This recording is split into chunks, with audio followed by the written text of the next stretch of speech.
লুকানো আমার পাপ অভিলাষ মুছে দিয়ে মোর প্রাণে করো বাস। হও প্রভু তুমি চিরতরে মম। প্রভু যীশু খ্রিস্টের সুমধুর নামে আন্তরিক অভিবাদন। মথিলিখিত সুসমাচার 11:26 আমরা পড়ি, হ্যাঁ পিত, কেননা ইহা তোমার দৃষ্টিতে প্রীতিজনক হইল। প্রভু যীশু অনেক নগরে লোকেদের কাছে গিয়ে স্বর্গরাজ্য এবং পাপ থেকে মন পরিবর্তনের কথাকে ঘোষণা করেছেন।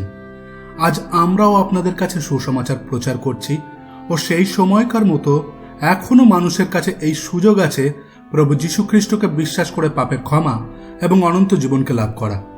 তিনি আমাদেরকে এতটাই ভালোবেসেছেন যে আমাদেরকে উদ্ধার করতে নিজের জীবন ক্রুশে দিয়ে দিয়েছেন, কিন্তু তিনি মৃত্যুকে জয় করে বেঁচে উঠেছেন, যেন যে কেউ তাকে বিশ্বাস করে সে আর বিনাশ না হয় কিন্তু অনন্ত জীবন পায়।